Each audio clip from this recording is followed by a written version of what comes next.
She lived a quiet life, the kind that passed by without noise. Most people in her small town barely noticed her. She worked at a local community office, helped elderly people fill out forms, guided confused travelers, and walked to work every morning with the same simple routine. Nothing about her seemed special to anyone who crossed her path. But there was something hidden in her past, something she never talked about, something that even the people closest to her did not know. She kept her head down, avoided attention, and lived with grace and calm. She liked silence. She liked days where things were predictable. And she liked helping people without expecting anything in return. Many people misunderstood her quiet nature and saw her as someone with no ambition, no story, no real weight in the world. She didn't correct them. She let them think what they wanted because she believed that real worth never needed to be spoken aloud. But one morning everything shifted. A huge military event was happening at the airbase near the city. F-22 fighters were scheduled to land for a joint training session. The entire town was excited. Students stood on rooftops.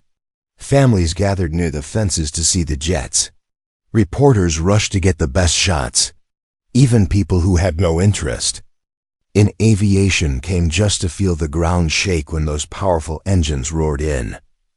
She was among the crowd, but she stood farther back, keeping distance as she always did. She was simply dropping off some documents for a charity group who had been given permission to meet the pilots. She had no intention of stepping into any spotlight, but fate had another plan. When she handed her ID at the gate for security clearance, the guard scanned it calmly. Then he looked at the screen again. His expression slowly changed. He stood straighter. His tone shifted. He asked her politely to wait a moment while he checked something. She thought maybe it was just routine. Maybe her ID system had not updated properly. She waited with patience, setting her small bag on the ground inside the security office. The guard whispered to another officer. That officer typed rapidly. Within seconds, someone made a call. The room grew tense, but she didn't see any of it. She stood outside, unaware of the sudden stir her presence had created. At the same time, the F-22 fighters had just landed. The pilots stepped out, still in their flight gear, helmets tucked under their arms, talking casually with their crew. They had flown long hours and were ready to rest and go through their scheduled protocol. But then a senior officer walked up to them with urgency. He spoke a name. Her name. Everything went silent. The pilots froze. One of them stopped mid-sentence. Another lowered his helmet slowly. Then, as if reacting to a command none of the civilians could hear, the pilots straightened their backs. Their casual posture turned into disciplined focus. Whatever they had been talking about no longer mattered. The senior officer gave an order, and all pilots began walking toward the entrance gate where she still stood in confusion. People around her wondered why soldiers were suddenly moving fast. Camera crews turned their attention. Parents lifted their children to get a better view. The town had gathered to see fighter jets, but now everyone sensed something far more unusual happening. She watched the officers approach, but couldn't understand why they were coming to her. She felt her heart beat a little faster, wondering if she had accidentally broken some rule. She stepped back, ready to explain she was only delivering documents. But before she could speak, the senior officer stopped in front of her, looked her directly in the eyes, and then did something that shocked every person watching. He stood at attention. Then the F-22 pilots behind him stood at attention too, every single one of them. The crowd fell completely silent. Children stopped talking. Reporters lowered their microphones. Even the wind felt like it paused for a moment. She whispered that there must be some mistake. She was no one important. She was just someone who wanted to help her community, nothing more. But the senior officer responded with a tone filled with respect, not confusion. "Ma'am," he said, "your name is not ordinary. Your past is not ordinary. And your service record is something every pilot here has been trained to study." She froze. She had tried to bury that part of her life long ago. She had hoped no one would ever bring it forward again. But now, the very people she once protected were the ones calling her history back into the light. The crowd waited breathlessly. No one knew what to expect next. No one understood how someone who walked among them so quietly could suddenly command this level of respect from elite pilots. And she knew that from this moment, her quiet world was no longer quiet at all. The moment the senior officer spoke, she felt the ground shift beneath her life. People stared, waiting for an explanation she wasn't ready to give. She had spent years hiding from her own history, believing the world had already moved on.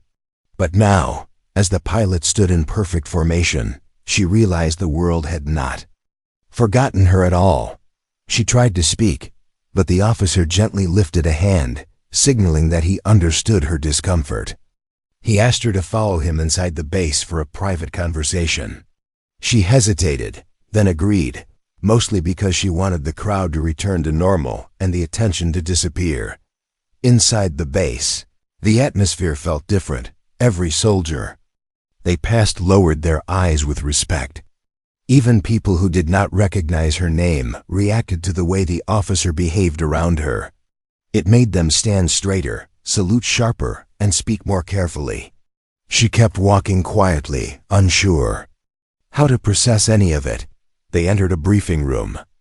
The officer closed the door slowly, almost with hesitation, as if he feared overwhelming her. Then he placed a folder on the table. It had her name on it, but also a title she had buried long ago. She looked away, but he gently pushed it toward her. "You left without a farewell," he said softly. "Many believe you vanished, but your record, it never stopped guiding us." She felt a rush of memories she wished she could silence. She had once trained special units, not as a fighter pilot, but as the strategist who designed emergency response protocols, the same protocols the Air Force still used. Her mind worked differently from others. She could see patterns where others saw chaos. She could solve problems under pressure without losing calm. She had once been the quiet force behind many missions that had saved countless lives, but she had walked away from that world for reasons she never shared. She wanted a simple life, one where her past would not follow her. She whispered, "I'm just someone who wanted peace." The officer nodded. "I know. But peace doesn't erase legacy." He opened the folder. Inside were mission files, handwritten notes, and photos of pilots using systems she had created. She saw diagrams she had forgotten she drew. She saw her own emergency protocols being used in international air drills.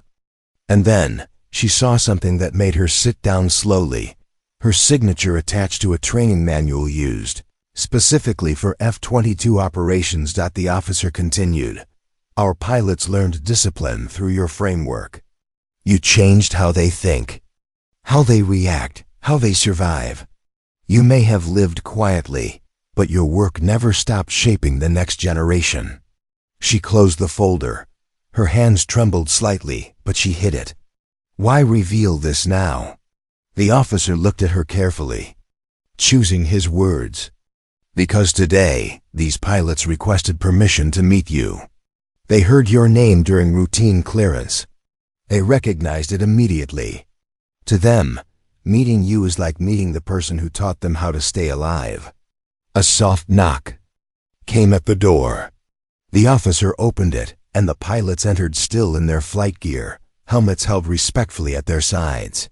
They didn't speak at first. They simply stood in a line, waiting for her acknowledgement. She couldn't understand why they treated her like someone far above them.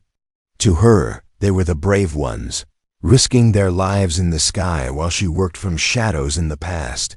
One of the pilots stepped forward. He looked young but carried the weight of experience in his eyes. His voice was steady, yet filled with emotion.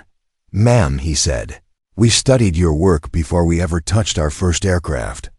When things go wrong in the air, the first instinct that saves us, that comes from you. We owe many safe landings to procedures you wrote." She felt her breath slow. She never imagined her hidden work would someday be praised like this. Another pilot took a step forward.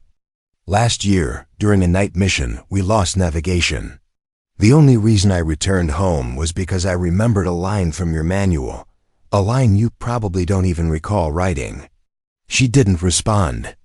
Her throat tightened, and the room felt suddenly smaller.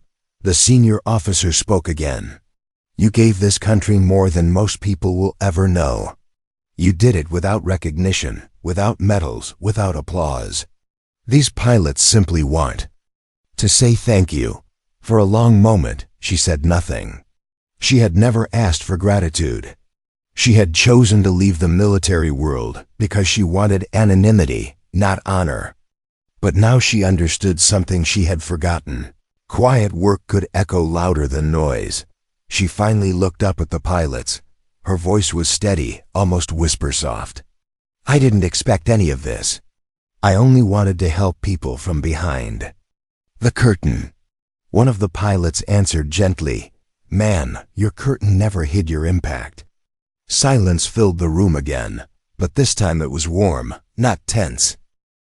She realized she was standing in front of people whose lives had been shaped by her unseen sacrifices, and although she was not ready to return to the world she once left, she was ready at least to let the truth breathe again. Hours after the unexpected meeting, she stepped out of the airbase, hoping the world outside had returned to normal. But as soon as she crossed the gate, she realized nothing would be normal anymore. People who had witnessed the morning incident were still gathered nearby. They didn't speak to her, didn't rush to her, yet every pair of eyes carried the same silent question: who was she really? She lowered her gaze and walked quietly through the crowd. No one approached her out of respect, but whispers followed her like soft echoes. She kept moving until she reached a quieter street where the noise faded and the city felt ordinary again. But inside her chest, nothing felt ordinary. Her mind replayed the pilot standing at attention. She had not imagined it. She had not dreamed it. It had happened because her hidden life had finally found her again. She reached a small park, the same place she often came to when she needed silence. Children were playing. Old men were feeding birds. A mother was pushing a stroller under the shade of a tree. Life continued as if nothing unusual had entered her world. She sat on a bench and finally let her breath slow. For a long time she had believed that a quiet life was the only path to peace. She thought distance from her past would protect her from expectations. But now she wondered, was she hiding, or was she avoiding something she didn't want to face? A soft voice interrupted her thoughts. "Ma'am, excuse me." She looked up and saw a young man in civilian clothes. He held a notebook tightly, as if he wasn't sure whether to stay or walk away. His voice trembled. "I'm sorry to bother you. I work near the base. I saw what happened today. I don't want to ask anything personal, but can I just say something?" She nodded gently. "You changed the way the pilot stood," he said. "I've never seen anyone make them react like that." It was powerful. She didn't know how to answer, so she simply smiled politely. The young man continued, his tone earnest. "You know, some people spend their whole lives trying to be seen.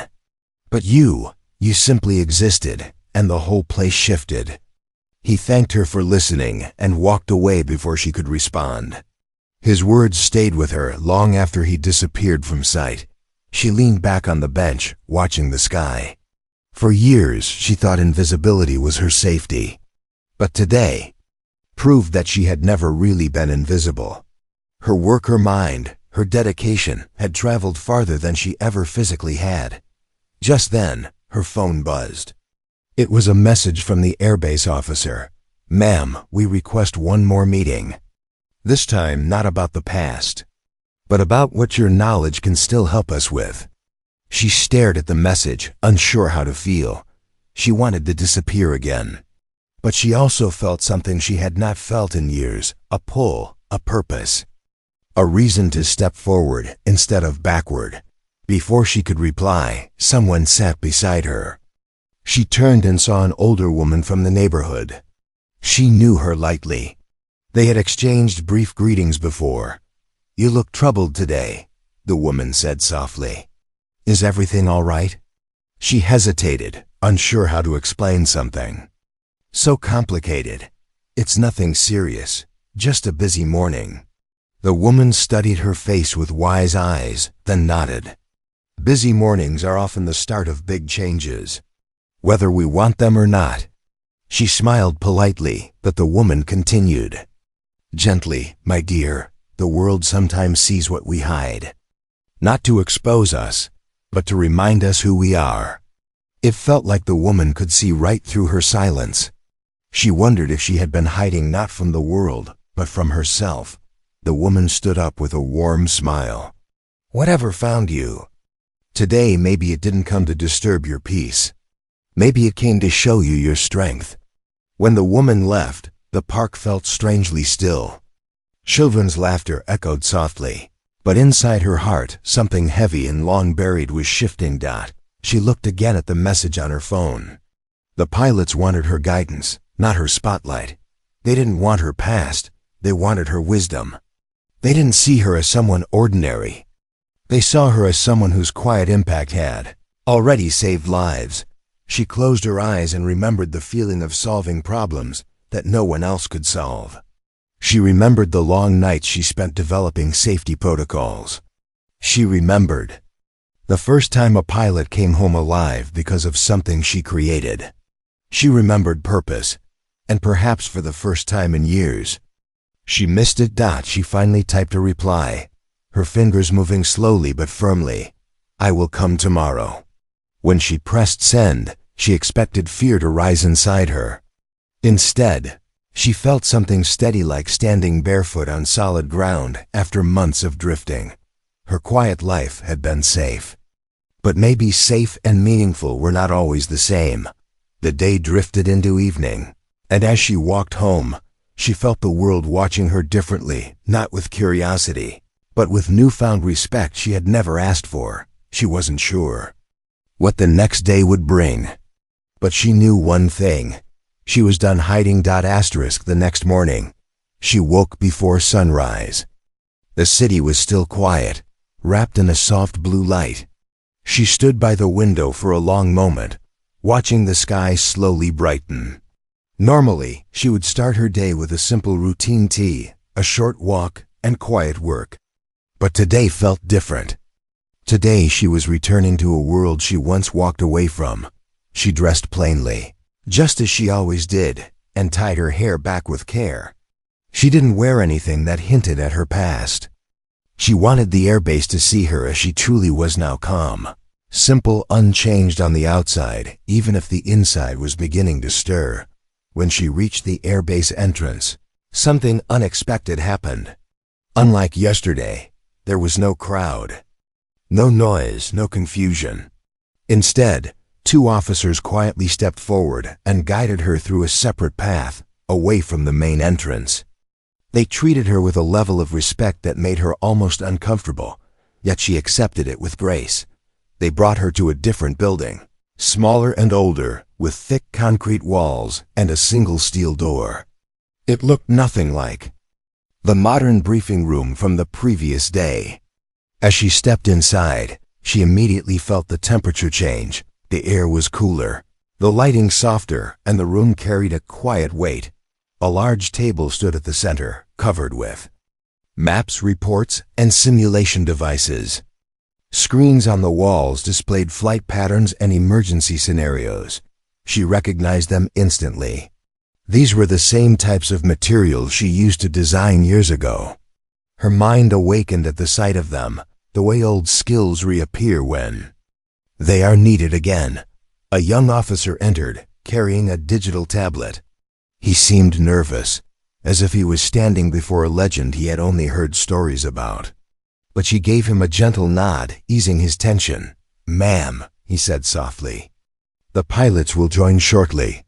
Before they arrive, we wanted to show you something." He tapped the tablet, and a simulation began playing on the large screen. A fighter jet was shown losing altitude during a storm. The pilot struggled to regain control. The situation looked desperate. Then the system highlighted a particular sequence of actions the pilot used, a sequence she recognized immediately. It was from her emergency handbook, the one she had written late at night with almost no expectation that it would ever be used. The simulation ended, and the room went silent. "That pilot survived," the officer said. "Because of you." She inhaled slowly, letting the truth sink in. She had always believed she was simply solving problems on paper. She never realized how many living, breathing lives those solutions had protected. Before she could speak, the steel door opened again. The F-22 pilots entered the room, not in a formal formation this time, but with a sense of purpose and sincerity. They looked at her not as someone above them, but as someone they trusted to guide them. One of the pilots spoke first. "Ma'am, today we aren't here to thank you. Today we're here to learn from you." Another pilot added, "There are new scenarios we face now, ones we believe your mind can understand better than any system we use." She felt a mix of surprise and humility. She had expected a simple visit. She had not expected to be asked for active guidance. The senior officer stepped closer and placed a stack of files in front of her. "We want your help to update our emergency response strategy. The world is changing fast. Technology changes, threats change. But the way you think, your clarity, your calm remains unmatched." She opened the top file. It contained a case she had never seen before, a mid-air systems freeze caused by conflicting software updates. She read through the technical description, her mind naturally organizing the information, responding with an old familiar rhythm she thought she had lost. She lifted her eyes. "This sequence is inefficient. Your pilots lose precious seconds." Following this version, the room fell quiet. Then she picked up a pen and stepped toward the board. She began drawing a revised flow pattern, simple, clean, and efficient, explaining each step as she wrote. The pilots watched her with full focus, absorbing every word. It was not her tone that commanded attention, but the calm precision she carried. When she finished, one pilot whispered, "This could change everything." She smiled slightly. "It's nothing special. It's just logic." But they didn't agree. To them, her logic was the reason many would return safely from missions others feared. The senior officer looked at her with quiet respect. "Ma'am, you may have wanted a quiet life, but your mind was built for service. Whether you choose to return or not, know this: your work is still saving the present." For the first time, she didn't look away. She met his gaze steadily. She realized something she had never allowed herself to admit. Purpose wasn't noise. Purpose could be quiet. Purpose could be gentle. And purpose could be carried by someone who never wanted applause. She didn't commit to returning. She didn't make promises. But she did something even more powerful. She stayed. She spent the next hour studying new cases, giving suggestions, and asking questions no one else had thought to ask. And the more she spoke, the more the room came alive. The pilots wrote down every small insight she offered. The officers exchanged glances of amazement. She was no longer hiding from her past. She was guiding the future. Later that evening, after hours inside the strategy room, she stepped out of the airbase into the cool air. The sun had already set, and the sky was painted with soft shades of purple and gold, the kind of sky that made everything feel quiet and thoughtful. She walked slowly toward the exit, expecting to slip away unnoticed, just as she preferred. But the base was not asleep. Far across the runway, the F-22s were undergoing night checks. The aircraft lights blinked softly, and technicians moved around them like shadows. She paused for a moment, watching the jets she had never flown, but had somehow shaped through the ideas written in her notebooks years ago. As she stood there, lost in thought, She heard someone approach. It was the young pilot who had spoken about surviving a dangerous night mission because of her manual. He stayed a respectful distance. "Ma'am, may I walk with you?" She nodded gently, and they began walking side by side toward the main gate. The air smelled faintly of jet fuel and night dew. Neither of them spoke at first, but it wasn't an uncomfortable silence, more like the silence shared by two people who understood the weight of a long day. Finally, the pilot spoke quietly. "When I joined the program, I thought strength meant speed, or boldness, or fearlessness." He paused, choosing his words. "Then I realized it actually means thinking clearly when everything is falling apart." She listened closely, but said nothing yet. He continued, "Your work teaches us that. You taught us to stay calm when alarms scream, to trust steady thinking over panic. You don't just save pilots, you shape them." She stopped walking. He stopped too, for the first time. She looked at him not as a young officer, but as someone carrying a truth she needed to hear. "I never wanted to shape anyone," she said softly. "I only wanted to make sure people got home." The pilot nodded with deep respect. "And that's why your guidance matters even more." They resumed walking. When they reached the gate, he offered her a small, respectful bow before returning to his unit. She watched him go, realizing that quiet influence could be heavier than metals. As she stepped outside the base, a light rain began to fall. She pulled her coat tighter and started walking home. The streets glistened under soft street lamps. Cars passed quietly, and the world felt peaceful. Her phone buzzed. A message from the senior officer. "Ma'am, tomorrow we would like to show you something important. Something connected to your past. Please come if you can." She felt her heart thump once. What more could be shown? What part of her past had she not already faced? She didn't reply immediately. She needed time to think. She reached home, changed into comfortable clothes, and made tea. She sat by the window, watching the rain tap gently against the glass. Only then did the memories return, ones she had kept deeper than all others. Years ago, she had been on track to lead an entire department that specialized in crisis response. Her mind was valued at the highest level. But the pressure had grown heavy. She spent weeks without rest, carrying the weight of others' safety while forgetting her own. After one especially difficult case, one where a pilot barely made it home, she realized she was losing herself. The world saw her brilliance. She felt her exhaustion. So she walked away, not because she had failed, but because she needed to breathe again. Tonight, she finally understood that leaving had been necessary. But returning, even just to help, did not erase her past choice. It added meaning to it. Her phone buzzed again. A new message from a number she did not recognize. "Ma'am, this is the technician team. We heard you were back today. We still use your diagnostics protocol. It saves time. It saves stress. Thank you." She stared at the message. Then another arrived. "Your layout for cockpit alerts is the reason I stayed calm during turbulence last month. I never thought I'd get to thank the person behind it." More messages followed, short, simple, sincere.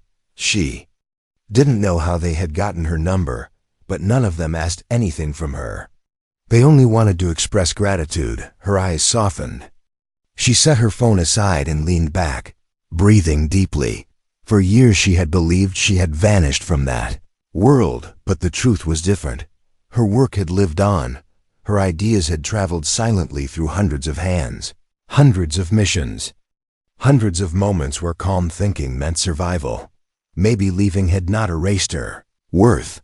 Maybe returning did not mean losing her peace. Perhaps, she thought, a person could be both quiet and powerful. She finished her tea and looked out at the rain-soaked night. The world felt gentle, not demanding. She realized she didn't fear tomorrow anymore, not the meeting, not the memories, not the expectations. What she feared now was something else entirely, that she might never fully understand the impact she had already made, and maybe tomorrow would finally show her dot. She picked up her phone, opened the message from the senior officer, and typed a short reply, "I'll be there." The next morning began with an unusual stillness. She woke before her alarm, not from worry, but from a quiet sense of direction she hadn't felt in years. For once, she didn't question her steps. She knew where she needed to be and why she arrived at the airbase exactly at the time the senior officer had requested. But instead of guiding her toward the same buildings as before, two officers escorted her to a restricted wing she had never entered during her earlier years. The hallway was dim, lined with photographs and plaques, faces of pilots, engineers, strategists, innovators, people who had shaped aviation history. She walked slowly, taking them in until something made her stop. There was an empty space on the wall, a wide blank panel framed in glass but holding no picture yet. Fresh screws, unused clips, and a soft line of dust suggested something had been prepared but not installed. She wondered why. The officers continued walking, so she followed them into a room farther down the hall. The moment she stepped inside, the lights brightened automatically, and the door closed with a soft hum behind her. The senior officer was standing at the center of the room, beside a covered frame placed on an easel. His expression was calm, but his posture held a seriousness she had not seen before. "Thank you for coming," he said gently. She nodded. "You mentioned something connected to my past." "Yes," he replied, pausing before continuing. "And to your future." He stepped aside and removed the cover from the frame. She froze. It was a display board holding pieces of her original emergency strategy papers, authentic scans of her earliest handwritten notes, diagrams, formulas, flowcharts, and the first ever version of the survival logic she had designed. The edges were slightly worn and the ink had faded in some places, yet the structure remained clear and strong. It was her mind on paper, her work before anyone knew her name. She took a slow step forward, feeling a heaviness build in her chest. These were not just documents, they were memories. Nights she had stayed awake until sunrise. Days she had skipped meals just to finish a single calculation. Moments when she doubted herself but kept writing anyway. She touched the glass gently. "How did you even find these?" she whispered. The senior officer answered softly. "They were archived the day you left, with a note." He handed her a thin envelope. She recognized her own handwriting on the front.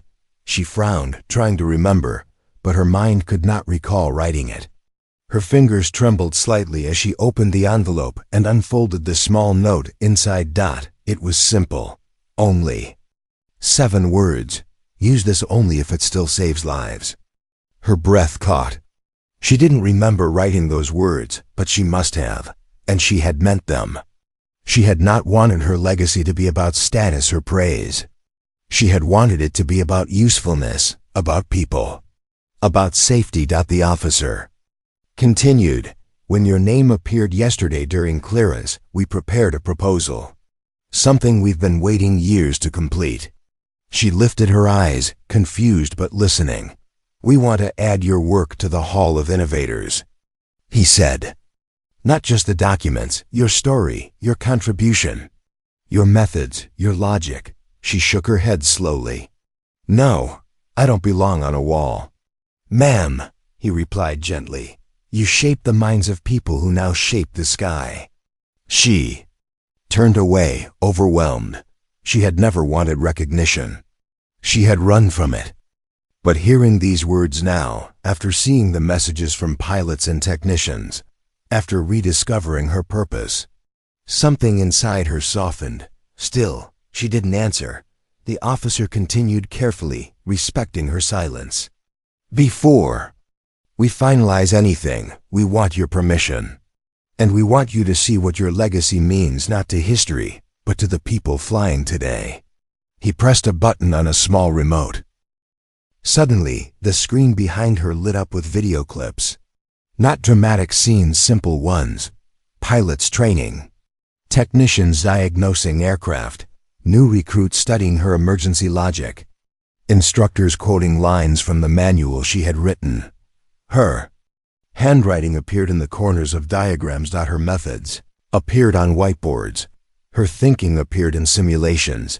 These people had grown up learning from a voice they had never met. Her voice. And then came a clip that made her breath stop. Recording of the young pilot from the night mission. He was speaking during a training session, unaware that the camera had captured his private remark. When things get bad up there, I don't hear alarms, I hear her words. The video ended. The room fell silent. She stood motionless, tears hovering but not falling. It wasn't the praise that touched her. It was the realization that her quiet, hidden years had not erased the impact she once made. It had survived. It had grown. It had saved people she would never meet. The officer stepped forward again. Ma'am, tomorrow the Hall of Innovators will install the new plaque. The empty space on the wall is waiting. We want it to be yours.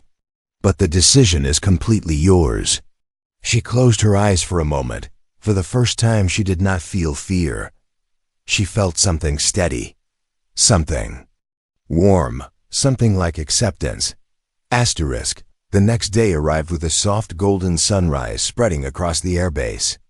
The sky looked clear, calm, almost symbolic, like the beginning of something new, rather than the end of something old. She arrived quietly, expecting only a small ceremony, or perhaps a simple meeting. But when she stepped inside the Hall of Innovators, she realized she had misjudged everything. The hall was not empty. Inside stood every F-22 pilot on base, lined respectfully along the walls. Crew members, technicians, instructors, and several officers stood with them. They were not in formal formation, yet their presence felt unified, like a gathering built on shared gratitude. She stopped at the entrance, unsure whether to step inside. The senior officer approached her slowly, offering a calm nod. We wanted you to see this with your own eyes, he said softly. Not because you seek recognition, but because you earned truth. She hesitated, then walked further into the hall. Her steps echoed gently across the polished floor. At the far side of the room, she saw her place on the wall. The once empty panel was now covered, but the cloth had not yet been removed. Everyone watched her quietly. She wasn't used to this. She wasn't comfortable being the center of attention. But something was different now. She didn't feel the urge to run. Instead, she felt steady, grounded, almost peaceful.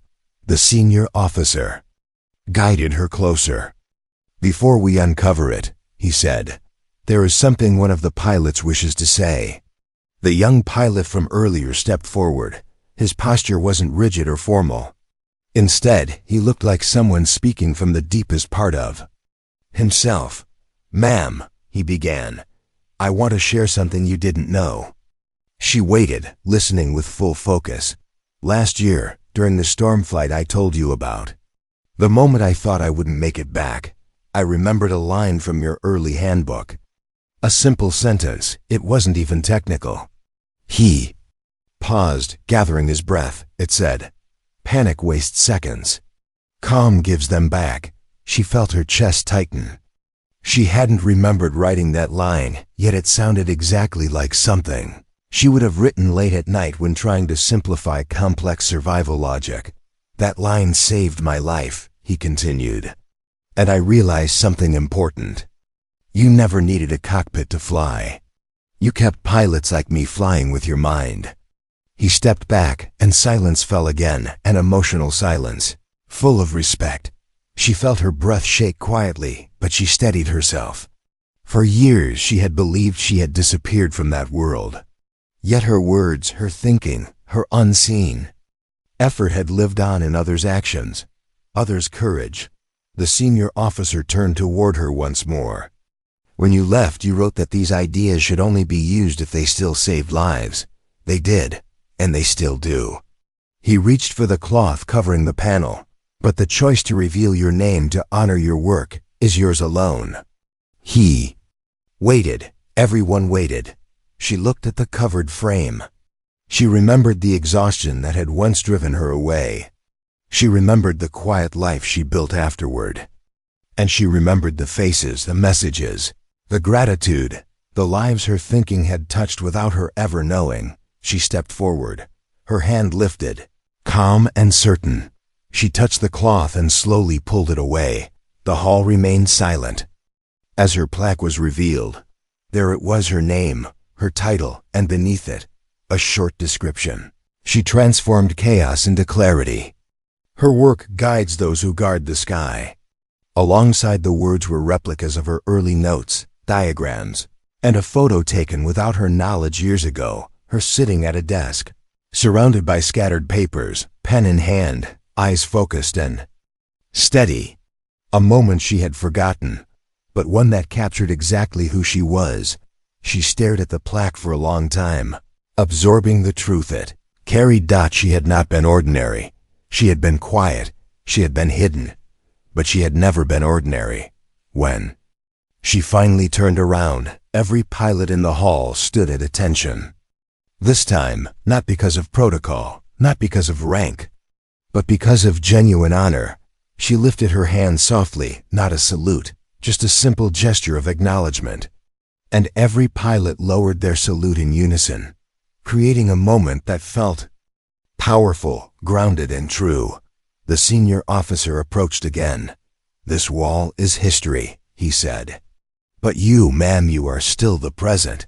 She smiled gently. "I don't want a title. I don't want to lead. But I will help. Quietly, from where I stand. That is all we hoped for," he replied. As she stepped out of the hall into the bright morning light, she felt something she had not felt in a very long time, a sense of belonging. Not to a job, not to duty, but to purpose. She did not seek applause. She did not need recognition. Her power had always been in the quiet, steady way she thought, cared, and created. And now, the world finally saw it. She walked forward, the sun warming her shoulders, knowing she had reclaimed a part of herself she once lost. She had not returned to her old life. She had returned to her true self. And somewhere behind her, on a wall that held the names of legends, her story now lived, quiet, steady, unforgettable.